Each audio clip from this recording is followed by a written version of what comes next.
बात्या मंथा पर समुद्र मध्य दृश्यमान है बुड़ी जाइथिबा जहाजर भग्नांश केन्द्रापड़ा जिला राजनगर गहिरमथा अभयारण्यर एककुलानासी ठारू 1 किलोमीटर दूर में जहाजर भग्नांश देखा मिली। बात्या समय समुद्र अशांत थिबा सह उच्च जुआर आसीथिला। आज जहाजर भग्नावशेष देखा मिली। यह आल्युमिनियम निर्माण होइथिबारु एही जहाज इंग्रेज अमलर बोली अनुमान करा जाउछि। तेबे केते वर्ष तले एही जहाजटी एठारे बुड़ी रहिथिला ताहा स्पष्ट होई नाही। बात्या छाड़ी जिबा परे समुद्र भट्टा परे एही भग्नांश देखा मिली।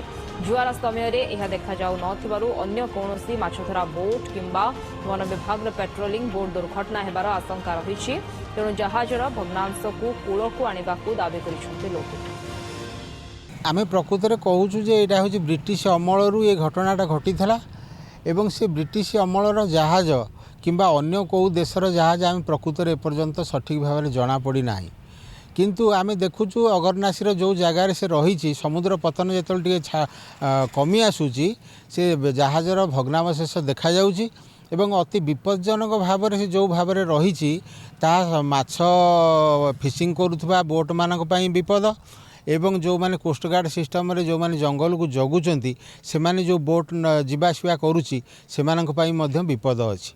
तेणु आपाई सरकार केबे बोधे बहु वर्ष पूर्व से जहाजर कथा भूली जाइचंती एवं जहाज भितर कौन थिला केबे ये जहाज एठी दुर्घटनाग्रस्त होईची एवं जहाज को कौ देशर जहाज एवं से माने भी कहीं नवापाई चेष्टा करूनाहांती बा आम सरकार ताकू कहीं कूल को आनी से कथार गोटे एंड करूनाहांती जहा फल कि आमर सामुद्रिक तटटा विपदपूर्ण रोची।